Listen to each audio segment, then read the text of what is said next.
I'm Jad Swingle. I'm a cardiac electrophysiologist. I practiced in Seattle and Virginia Mason.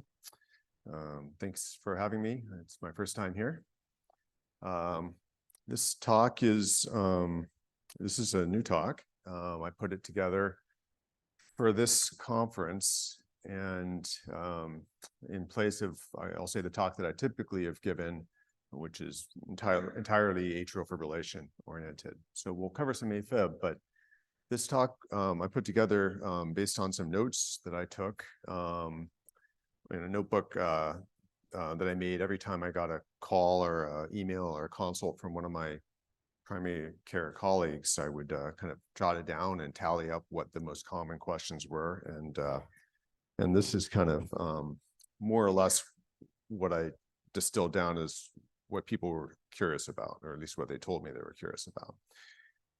So I broke it down into 4 sections. First, ambulatory EKG monitoring, capsule pacemakers, of course, atrial fibrillation, and the last one, left atrial appendage occlusion. Honestly, there weren't that many questions about it, but it's new in the field, and you'll be seeing it more and hearing about it. So I thought I should include that today as well. So we'll start with ambulatory monitoring. And of course, Norm Holter is the namesake of our Holter monitor. Back in the 40s, he came up with the idea of recording an EKG as an outpatient. This is not that long after an EKG was a full room apparatus, the equivalent of an MRI in today's world. And the middle picture there, you'll see, let's see how I do this. You'll see the 90-pound original Holter monitor there. This has a point. It got miniaturized in the 50s and 60s to something that looks like this. And quite honestly, when I was in medical school, a Holter monitor was not that much different. It was about the size of a Sony Walkman, showing my age. And it was entirely magnetic tape dependent. After a Holter monitor was placed, it took about 4 hours for the data to be downloaded, and a person had to do it. Things have changed, and now we have a bunch of different devices, and I think that's kind of what I wanted to start with. In a way, this is the most common group of questions that I get.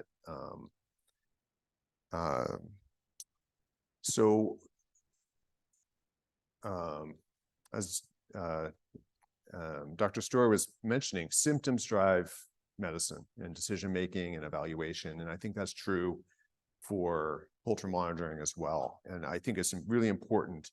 I see the downstream effect of monitoring in my practice, and a lot of monitors are put on or ordered in the primary care clinics. So there are really 2 reasons to put a Holter monitor or an ambulatory EKG monitor broadly on a patient. And that most common one, what should be the most common one, is to evaluate a symptom and to try to correlate that symptom with a heart rhythm abnormality that may be causing it and may need treatment or at least an answer. And that could be a positive correlation. In other words, every time a patient passes out, they're having a pause, or it could be a negative correlation. Every time a patient passes out, they don't have an abnormal heart rhythm and they're passing out for another reason. Both of those are important things. The most common reasons that people get monitors put on for symptoms are, of course, some kind of palpitation or syncope. The second reason, and this is the one that I'll call the fishing expedition, and we all know parallels to this in other areas, is a fishing expedition. We put a monitor on and we see what we get. When a Holter monitor was a big deal, when it was a pain to wear, when it weighed 80 pounds, or even when it was as big as a Walkman, there was some limits to how much we could monitor. We all know that's changed now. So probably the best reasons to do a screening monitor are for people that have cryptic strokes. We don't know why they happened. We're looking on a fishing expedition for a sample size large enough to be able to say if they have a arrhythmic cause of a stroke, atrial fibrillation. Less common reasons are to evaluate chronotropic function, and I would say the atrial fibrillation question we'll get to here in a moment, but probably only in the context of the question of a cryptic stroke. These questions will come up over and over in different ways, and I'll come back to the importance of symptoms and the symptom rhythm correlation. So there are a bunch of different types of monitors now. We could call them all Holter monitors. Thanks, Jeff, for the idea back in the 40s. The one that we all know is the continuous EKG monitor. That's the Holter monitor that most of us call a Holter monitor. And the picture here on the left is what I grew up with. And that's a bunch of electrodes stuck on the skin attached to a memory recording device. The other type of monitor here that we've come to use maybe more than anything else is this patch-based ambulatory monitor, where there's just a single electrode. The traditional, I'll call it classic Holter monitor, has a whole bunch of different electrodes and actually records multiple vectors of heart rhythm, whereas the patch-based monitors have a single bipole, and that means they really record a limited cardiac vector. And that can affect their ability to accurately record P waves or accurately diagnose some types of atrial arrhythmias. But the patch monitor is taken off. We all know that patients like them. They have a flash drive-based memory system, and in this day and age, just like our computers, we can record as much as they're willing to wear for as long as they're willing to wear it. 14 days would be typical, or 7 days. They have patient-activated event marker, so they can push the button that indicates they had a symptom. They can shower with them, unlike the other monitor. But they're send-out tests. These are typically owned by an outside manufacturer, and the processing is done at an outside institution without quality controls. And last, I'll say, and each of you may or may not be familiar with this issue, reimbursement. These can be issues for patients or for our clinics. Holter monitors that are performed in clinics can typically be interpreted by Holter techs that we work with. If we send out, then the professional technical fee distributions are quite different. And sometimes our clinic managers aren't familiar with that. So reimbursements are certainly an issue, and patients can get stuck with big bills in some settings with patch monitors. The next type of monitor is not continuous recording. It is a looping device. And this gets pretty confusing.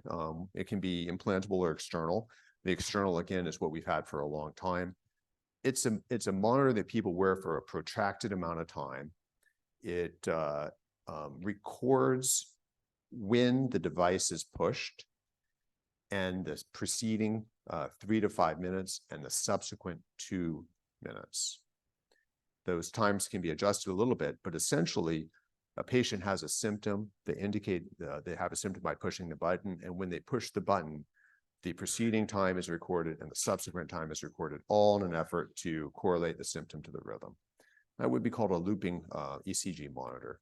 The external monitor, honestly, has been largely replaced by the patch monitors in this day and age, but they still are distinct entities. As I said, they record a few minutes before and a few minutes after, but they're not recording everything, and they're not analyzing every beat of every day. You can't go back and look at what someone's heart rate average was over the last 24 or 48 hours. A distinctly different device. An implantable loop recorder has the same limitations with a caveat. It's implanted under the skin. It's a minimal procedure. It could be done in your office. You could do these procedures if you were so inclined. It has some additional diagnostic features, but at its heart, it is a looping recorder. The patient has a symptom. They have an external trigger that tells the device the symptom occurred, and the device will record and save for the 3 minutes before and the 2 minutes after. Modern devices have wireless uploads to a cloud-based monitoring system where every night all the patient triggers are then downloaded to the cloud where they can be analyzed by a device clinic.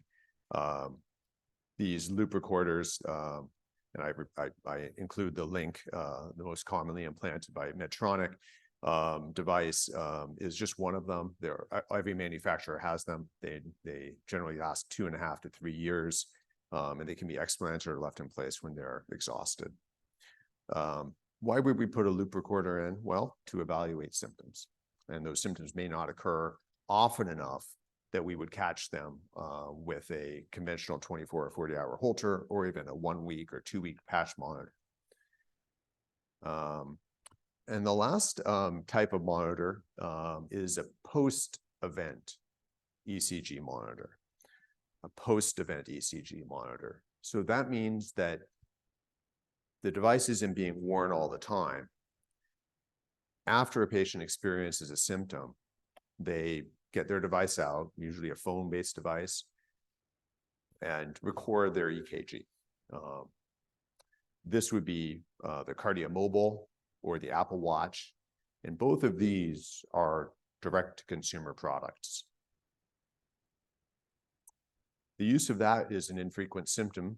That symptom would have to last long enough for the patient to get out their phone and make a recording.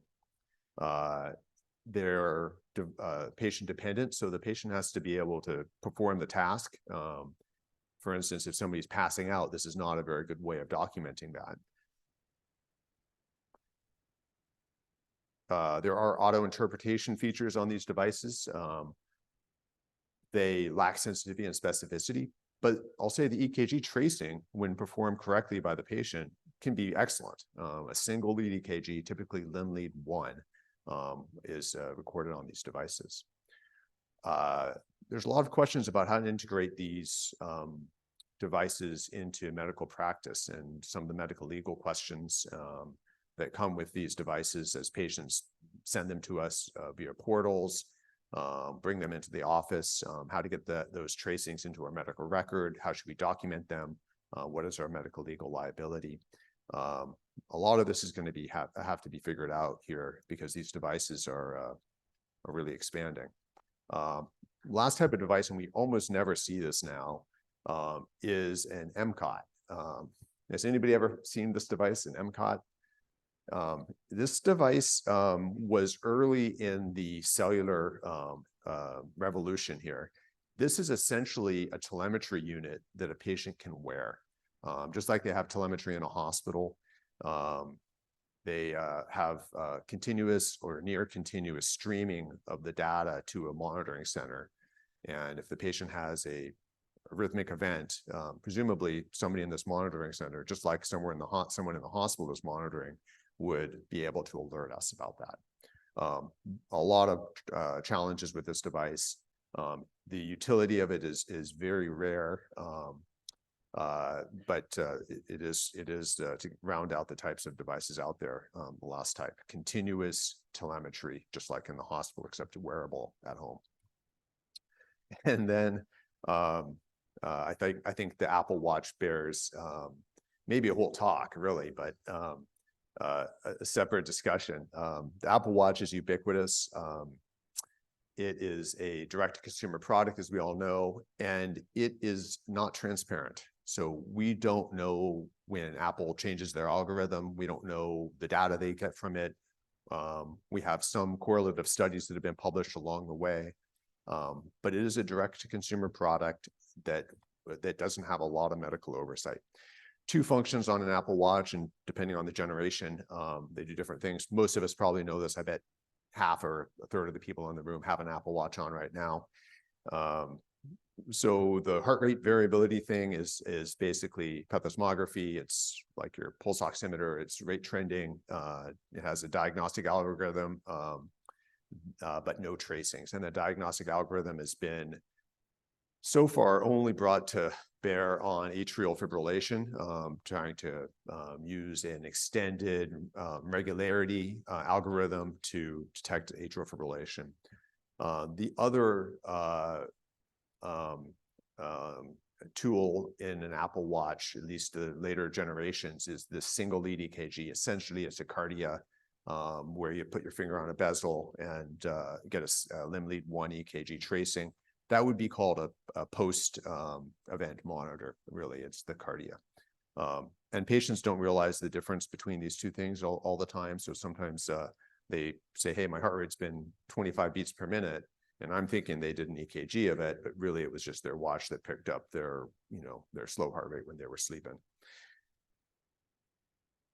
So ambulatory monitors have changed a lot.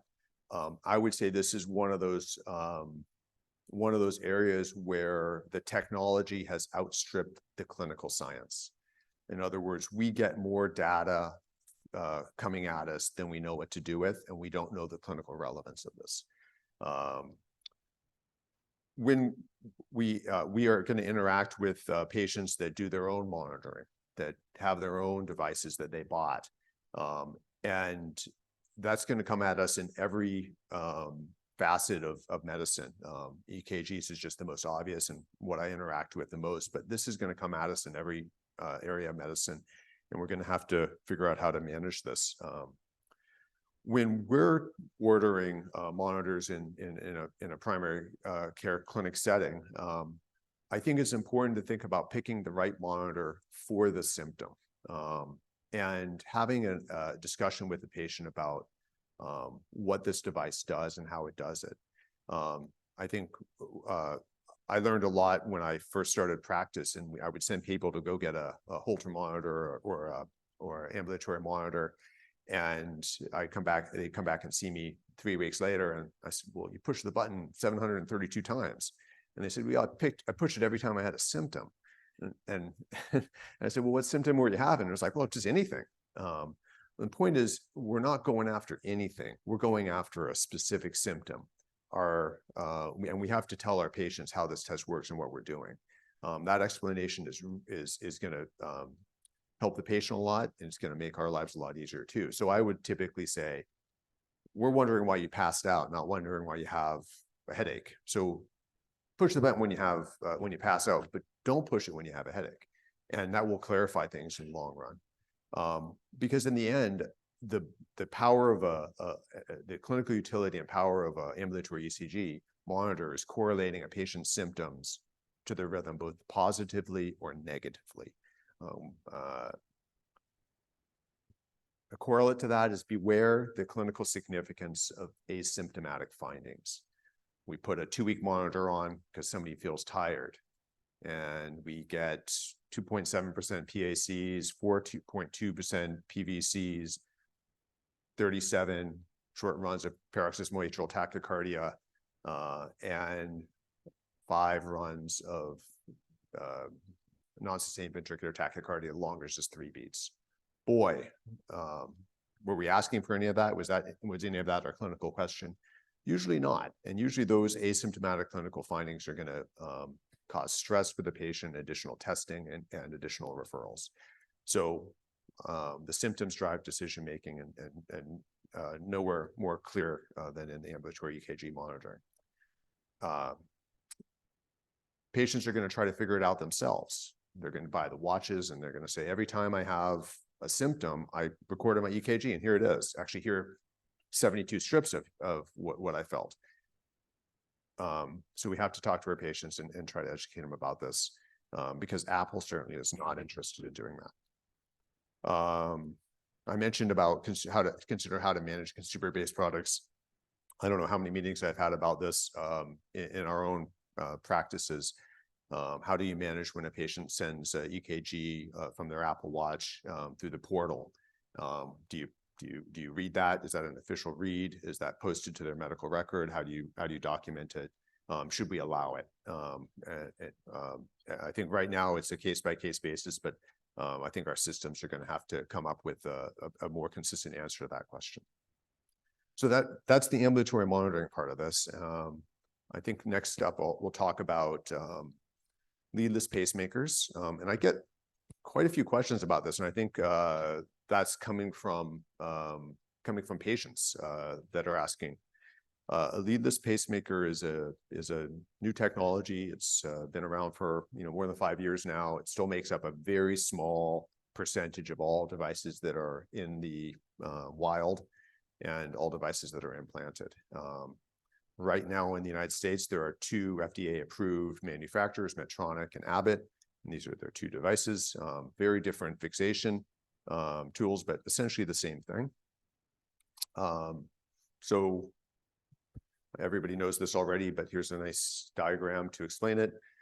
Conventional pacemakers are leaded, so they have leads that go through the thoracic veins, typically the subclavian, into the right atrium and right ventricle, and they're secured to the right atrium and right ventricle endovascularly with a fixation device. Most of the time that's a screw. They're attached on the other side to a battery, which is also the brain of the device, and that's under the skin, typically in the left chest. A capsule pacemaker, a leadless pacemaker, in this diagram here, has no wires. The entire device is in this capsule-sized unit that is secured inside the heart to the ventricle, and I'll get into this, and potentially into the atria. Let's see if this works here. Oh. I tested this earlier and it did work. So, am I connected to the internet?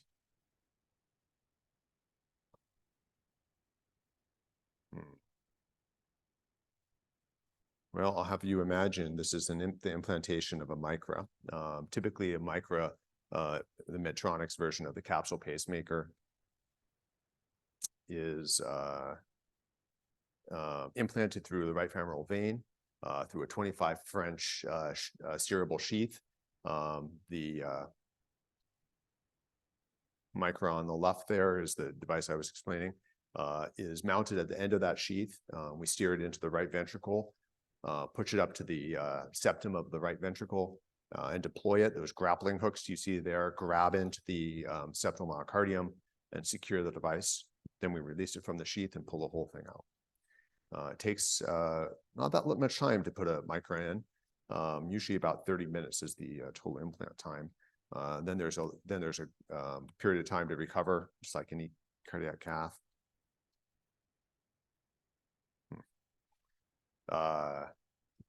This is a picture of the deployment of the device, and you can see on the left here, there's the sheath, there's the capsule itself, and on this picture you can see the grappling hooks that are embedded into the myocardium. I included this to show what a leadless pacemaker might look like on a chest X-ray. Leadless pacemakers present a whole different set of questions, which is patients don't always tell them they have pacemakers, and we can't always see them now. So this has led to a number of questions about strange EKGs that people have in the clinic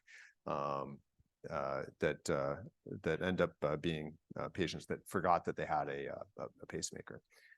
It comes up more than you might imagine, and it will be continued. So if you see a strange EKG and patients of age, think about whether they have a leadless pacemaker, and a chest X-ray will help you.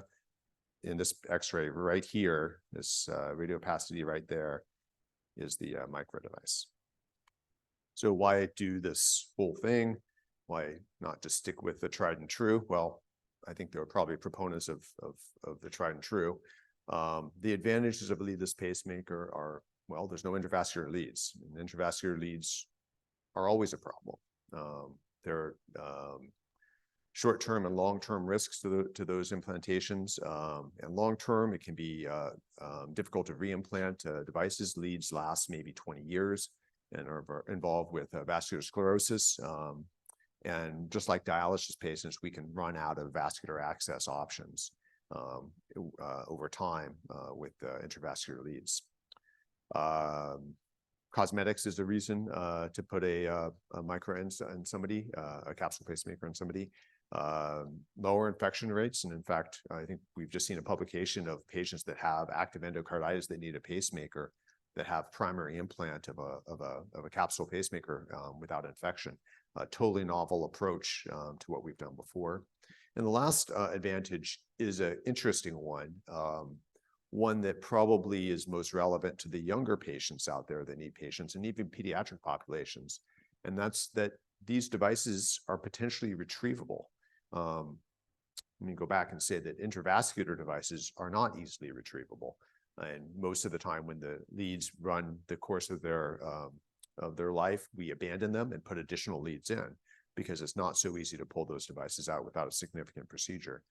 But these capsule pacemakers do have the potential to be retrievable. And that means we could put one of these devices in a rare case of a congenital heart block patient at age 30, retrieve it 8 years later, 12 years later, put another one in, rather than accumulating leads over the course of someone's life.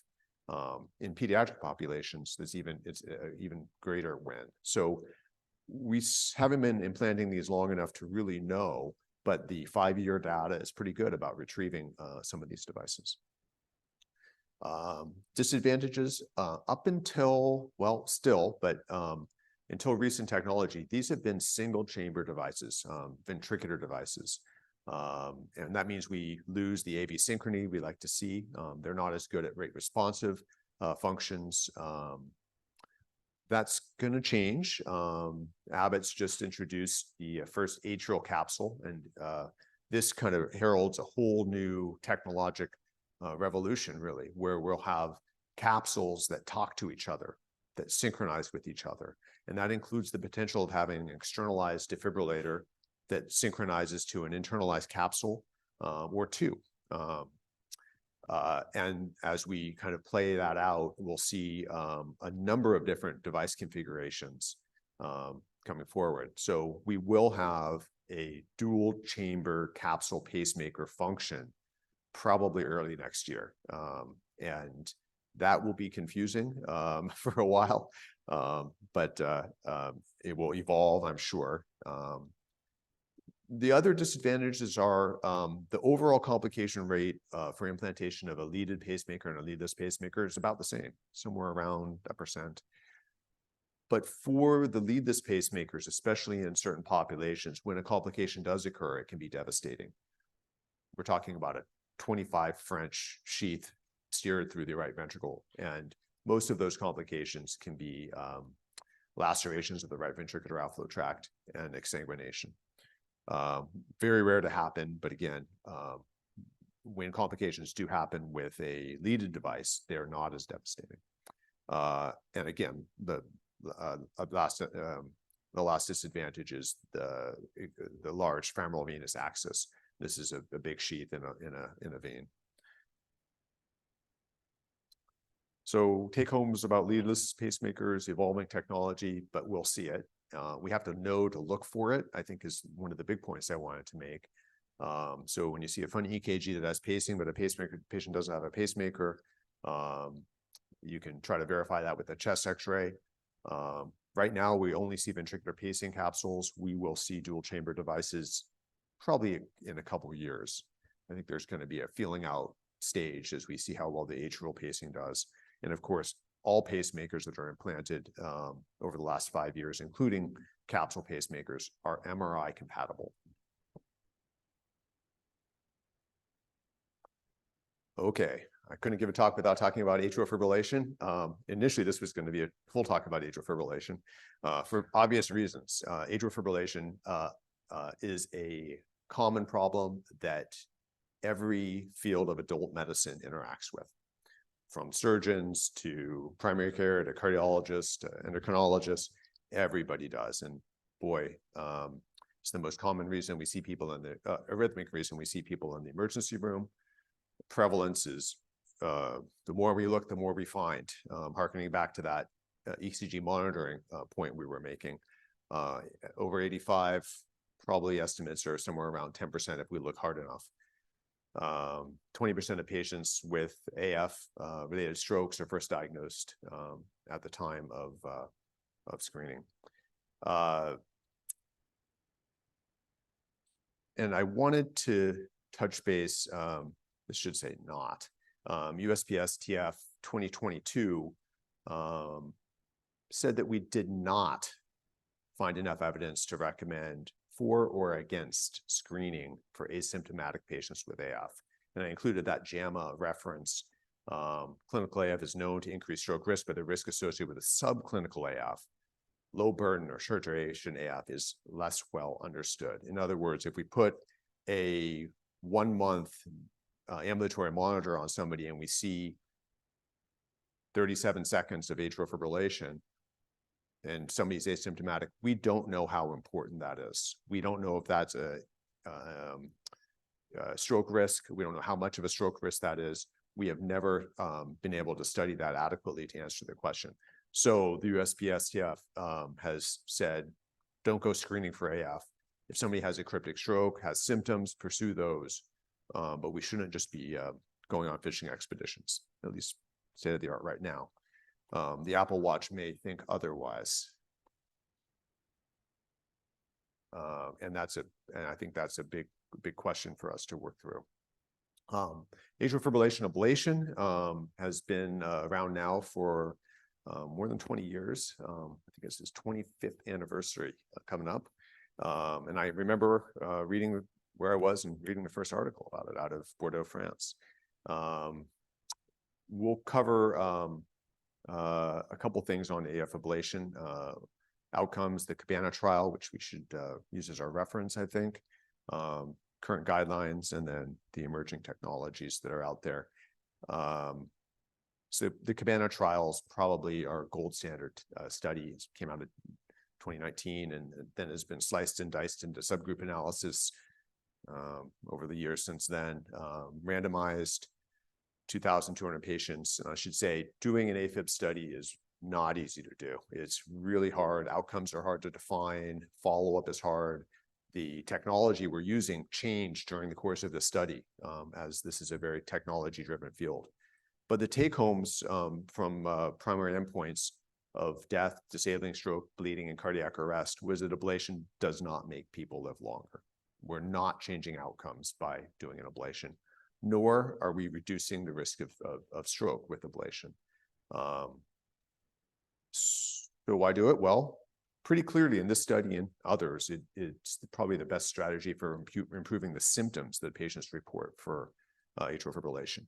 Now, I should say there are some subgroup analyses, and we can all be critical of subgroup analyses for the limited power that they have, but there are subgroup analyses that say there may be some populations that do have longevity benefit from ablation, but not in the kind of robust trial that was published here, the Cabana trial. We will probably not see an equivalent study for this for a long time. So we're going to be stuck with this data and the implications of it for a while. So what is the consensus? Ablation is a class 1 indication for symptomatic paroxysmal atrial fibrillation when antiarrhythmic drugs aren't effective. Symptomatic and paroxysmal, failing antiarrhythmic drugs. That's the only class 1. 2As are primary intervention with ablation, going straight to ablation, forgoing antiarrhythmic drug trials in symptomatic and paroxysmal AFib. And persistent AFib gets a 2A if they don't tolerate antiarrhythmic drugs. 2B for long-standing symptomatic atrial fibrillation, more than 12 months. And it's contraindicated. AFib ablation is contraindicated when the primary indication for the procedure is the goal of stopping anticoagulation. Cabana trial told us ablation does not decrease the risk of stroke, whether effective or not. My patients come to me and ask me if they can stop ablation stop anticoagulation after ablation all the time.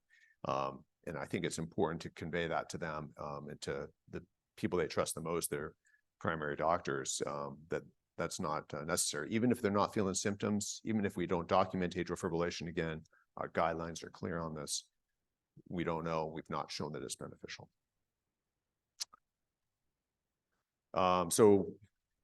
The field is full of cool toys, lots of innovations, very technology driven.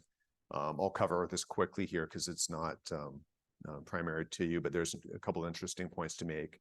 Our technology's gotten better, and with that, so as the first pass success of ablation. In other words, the first, whether people have success from a first ablation or not. Here's a study. I think the citation got cut off there. In paroxysmal AFib, you can see that the 3 lines here represent the different eras of ablation catheter, from a solid tip to an irrigated tip to what we use now, a contact sensing irrigated tip catheter. And on the left column is the first pass success for paroxysmal, persistent, and long-standing persistent. And on the right is if we do the ablation over and over again until we feel like we can't make any more impact on the arrhythmia. And you can see the outcomes. They've gotten better. They mirror what we would quote our patients, and that is paroxysmal AFib ablations probably can yield a 70% effectiveness over 5 years, and that's symptomatic improvement. In persistent, we're probably talking more around 50 or 60%. And in long-standing, the results are humble. Probably closer to over 5 years, probably closer here to 30 or 40%. We'll also see from these diagrams that the curves keep on going down. They're not plateauing exactly. They keep on going down. And probably as people age, their atria become less resilient, and atrial fibrillation recurs at somewhere around 0.5 or 1% a year, even after ablation. So how do we do it? We go through the leg veins, do a transeptal puncture, poke through the fossa ovale, and on the left, if we're using a catheter radiofrequency ablation technique, we create scars in a circle around each of the 4 pulmonary veins. If we're using a balloon-based technology, a cryo balloon on the right, we use that balloon to create a circumferential lesion around each of the pulmonary veins one at a time. Both of those strategies do the same thing. They electrically isolate the pulmonary veins from the rest of the left atrium. And that is essentially the only thing we've shown decreases the rates of atrial fibrillation recurrence: circumferential electrical isolation of all 4 pulmonary veins.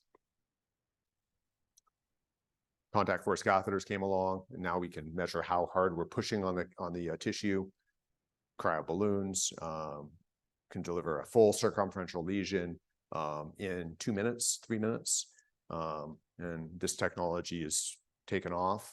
Essentially, you put the balloon in, inject dye in the vein. This is the pulmonary vein out here, and make sure you're on X-ray that the dye isn't leaking out. That indicates a seal. Then fill this with liquid nitrogen. That causes the balloon to freeze and adhere to the tissue, like in A Christmas Story, a tongue on a frozen pipe. That creates a circumferential lesion, and that circumferential lesion is electrically isolating. And then all the rage in the field right now, everyone chomping at the bit to get this technology, is the pulsed field ablation catheter. This is Boston Scientific's. Medtronic has one as well. I was just trying to explain to my nurse practitioner what pulse field was, and I realized I don't think I really know. It seems like magic. It is electroporation, a totally novel approach to tissue destruction, which is what we do with the radiofrequency, or architecture preserving a cell death, which is what we do with cryo. This is going to be a big splash in the field.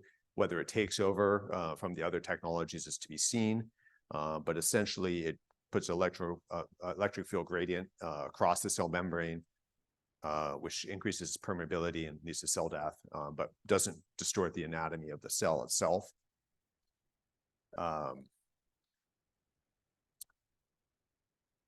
Ablation, so my take-homes from this AFib section are: ablation is an effective way of treating symptomatic atrial fibrillation.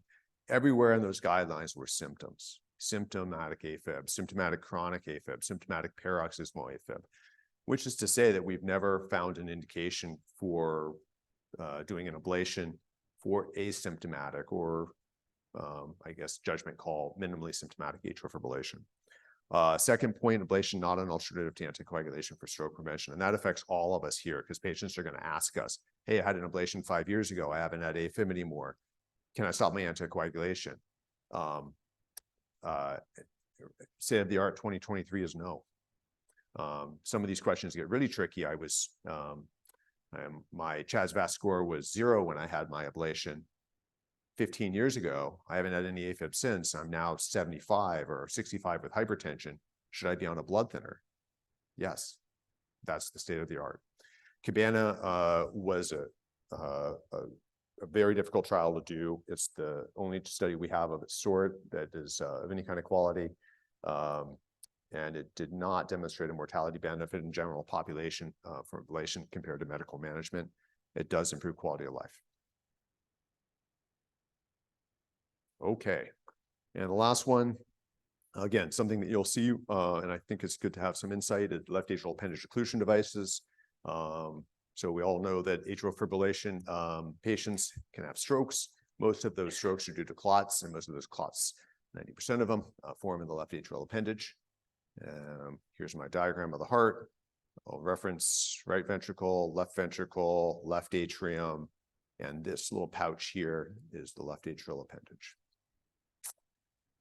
So I think we have, I should say this is non-valvular atrial fibrillation.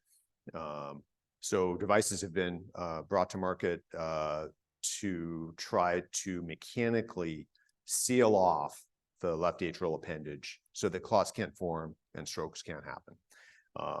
2 devices at market right now, Boston Scientific's Watchman and then Abbott's Amulet. Different shapes, but same concept. How does this work? Well, just like an afibrillation, go up through the femoral vein, poke through the wall between the 2 chambers, through the fossa ovale. And this time, we deploy this umbrella-like device. The one shown here is the Watchman, that has a nitinol structure and seals off the left atrial appendage. Does it work? Yeah. I actually did one of, in fellowship many years ago, I did one of the first Watchmans, and it was a very difficult procedure to do. The FDA was stringent, and it took nearly 20 years for the Watchman to get approved by the FDA. Numerous revisions. So I think we can say that it's gone through a pretty rigorous study at this point, and that it is an equivalent to warfarin. The studies that were done before we had our NOAC arsenal. So we have never had a direct comparison between the left atrial appendage device, occlusion devices, and NOACs. We need to do that because we know NOACs are superior to warfarin. Now we need to know if Watchmans are equivalent to NOACs. But I would say they're all in the same ballpark. The criteria for a Watchman would be patients that have a CHA2DS2-VASc score of 2 and can't or more and can't take blood thinners. If you want Medicare to pay for it, it has to be a CHA2DS2-VASc score of 3, but can't take blood thinners for a clinical reason, bleeding, recurrent bleeding, falls, and head bleeds. After a Watchman goes in, they have to be on blood thinners for a period of time. So they have to be able to take blood thinners for some period, whether that be for 3 months of a NOAC or 6 months of dual antiplatelet therapy. So if someone's bleeding so much that they can't take any blood thinners, probably a Watchman's not going to be safe in that initial period either.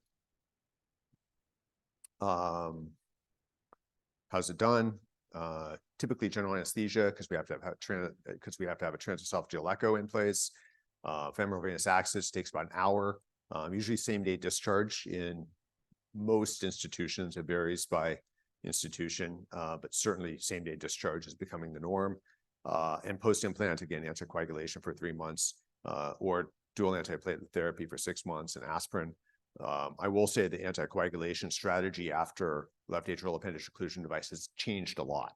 And there's probably going to be more changes as they do more studies on the safety. So take homes for the left atrial appendage. Sure why it's that color. It's emerging technology. We'll see over time that Pandora's box of medical intervention is going to be true for this device as well. And right now we have pretty stringent criteria for patients that we can implant. Those are people that bleed and have stroke risks, such as CHA2DS2-VASc scores of 2 or 3 or more. But I think we all expect that this is going to become more and more of a device put in lower risk patients with time. If we see some of the big healthcare, if we see some of the big healthcare organizations find that this is a financial benefit, a cost saver, then we'll probably see that those indications escalate.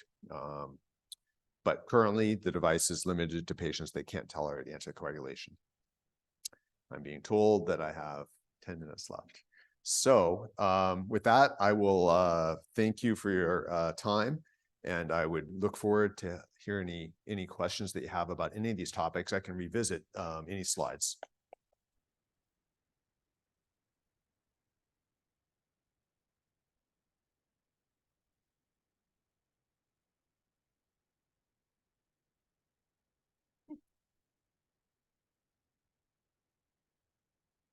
Thank you for your talk. Over here. Hi, I'm Ed. I'm a hospitalist, and this is an anticoagulation question, if I may. I realize you're an individual who places devices, so it's a general question, if I may. With the use of DOACs, we've had a considerable amount of bleeding or hospitalized bleeding. And most recently, I had, just in fact, last week, 4 gastrointestinal bleeders who were on anti-XAs, who were AFibers. 3 of them were long-term, 1 was a short-termer. And my question to you is, after the intervention by gastroenterology, how long do we wait before restarting the anticoagulation with an average CHA2DS2-VASc score of 3 or 4? When do we restart their anticoagulation? Yeah, good question. I think it's case by case. And I think that's a question that our gastroenterology colleagues have to be directly involved with. And that's to say that if they find a bleeding source, and they address it, it's probably safe to restart the blood thinners the next day. That's if they find a smoking gun. And we all know that's not always the case. If they don't find a cause or they can't address the cause, then there's a risk for benefit discussion about the risk of rebleed. If it's diverticulosis, then we all know the rebleeding is there. But if diverticulosis is the diagnosis, we know that life-threatening bleeding is pretty low. So eventually they can get back on blood thinners. I don't know that there's a singular answer to that question because the GI bleeds can really vary. Yeah, I always rope the gastroenterologists into it, and they never want to get roped into it. There's a question from the virtual attendants. Does placement of a atrial closure device when a patient has a positive bubble study increases the risk for atrial fibrillation significantly? So does placement of a left atrial appendage occlusion device when somebody has a PFO increase the risk of atrial fibrillation? Good question. I'm not familiar with that. No. Okay, and I have a couple of questions because I deal with pacemaker infection. Oh, yeah. So the new capsules, are those active or passive fixation devices like what we had before? They're active fixation. Yeah, they're active fixation devices. Their fixation mechanisms are a little bit different than a traditional device is. Let me get to the, so for the Medtronic Micra on the left there, it is this grappling hook mechanism, active. For the Avere, it is a screw, and you can see it's a little hard to tell, but the tip Yes. of this is actually a screw, very bigger, but similar to the conventional leads that we put in now. Because when we deal with those, we have the Cook stylet before on those before, so there's no Cook fixation device to remove those leads anymore. For removing the capsule leads? Yeah, so you have to do open heart or what? No, you can remove those. So Abbott's Avere, again, this is the newer device, and I haven't done this yet. But the Micra as well have on the back of the capsule here a grab on, something that you can use a intravascular device that lassos it, and you can pull it out. The Avere probably more easily than the Micra, but they both promise some degree of retrievability, so they can be removed. The infection side of things is interesting. When patients have endocarditis and they have a pacemaker, we've always taken it out, right? We just pull all the hardware out. With these devices, when people, if somebody was dependent in that circumstance, so somebody has endocarditis and they have a lead and we pull it out, but they're dependent, we got to put something in there or they have no heartbeat. So we've actually come to implant these devices primarily in that setting, rather than putting in temporary pacing devices that would put people in the ICU for 5 to 7 days. So the infection profile, the endovascular infection profile of these capsules seems to be much better than leaded devices, probably a question of surface area. Yeah, because some of them, like those leads where I couldn't remove, we put them, some of them lifelong suppression, but Yeah, your series is only 5 years, so there's not much data yet so far. this is true. This is emerging technology. I mean, it's been in Europe now for, I think, 12 years. And so they have some publications, but I think there's pretty good comfort that the infection profile from these devices is better than from an endovascular device, and the frequency of infection, superinfection of these, seems to be much lower than leads. Okay, thank you very much. You bet. Other questions? Over here, Donald Dickon, Physical Medicine Rehabilitation. Hi. In the inpatient rehabilitation unit, I see a lot of stroke patients. Some of them come in, they've had a history of cardiac or atrial ablation. Many of those people are on antiplatelet therapy and not on full anticoagulation. Now, the ablation doesn't reduce the risk of stroke. Should those people be switched back to Eliquis or warfarin or something like that, or should they stay on the antiplatelet therapy after ablation procedures? Good question. There's a lot of variance in practice out there, and one of the reasons I made that point, unless there is a contraindication to anticoagulation with Coumadin, warfarin, or a NOAC, they should be on full anticoagulation rather than antiplatelet therapy. Aspirin and Plavix is inferior compared to warfarin or a NOAC at preventing strokes. It does something, it just doesn't do it as effectively. So the kind of halfway in, halfway out, kind of intermediate therapy of antiplatelet therapy that I think has been used at times, kind of, we're doing something, it's better than aspirin, but it's not the bleeding risk of a NOAC, probably isn't adequate. And we just heard about the bleeding risk on a NOAC, so I don't want to say this too cavalierly, but the risks of bleeding on a NOAC is statistically superior to warfarin and not that much different than aspirin and clopidogrel. Did I answer your question?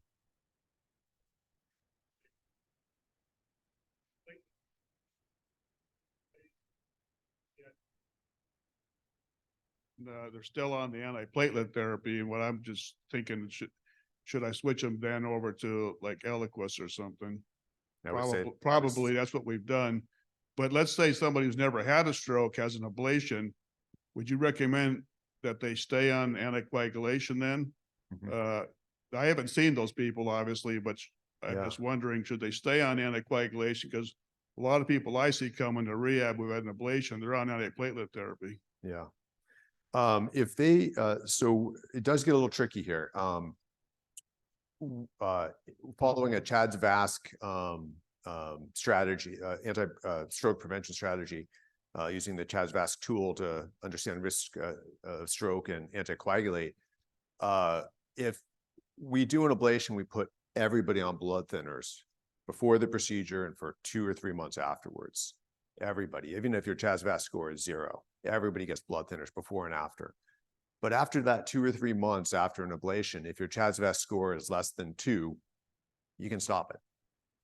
If your Chad's Vask score is better than 2 or more, then you should be on it, and you should be on it whether we have a successful ablation or not. When somebody comes into the rehab unit and they have a history of atrial fibrillation and they have a Chad's Vask score of 2 or more, they should be anticoagulated unless there's a contraindication to it. I would simplify it that way.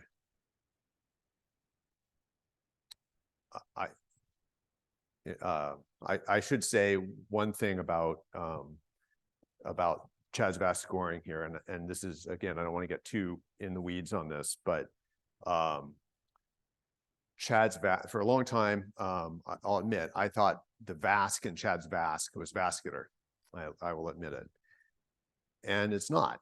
It's VA is vascular and SC is sex criteria. So being a woman is a risk factor for a stroke. And there's been a lot of debate about the sex criteria, the importance of sex criteria and whether we should weight that equally. Europe was weighting it differently than the United States was for a long time. And we just adopted a similar model so that the sex criteria is not an equally weighted risk for stroke at this point. We would say that a class 1 indication for anticoagulation is a man with a Chad's Vask score of 2 or a woman with a Chad's Vask score of 3. A woman with a Chad's Vask score of 2 is a class 2A indication for anticoagulation. That gets very confusing. But a 2A indication. Other questions? Is my time up? I think our time's up. Great. This is my first time doing this lecture, doing this talk, and I really wanted to target it to the interests of the audience. So if you could fill out your reviews and give me guidance, I would really appreciate it. Thanks.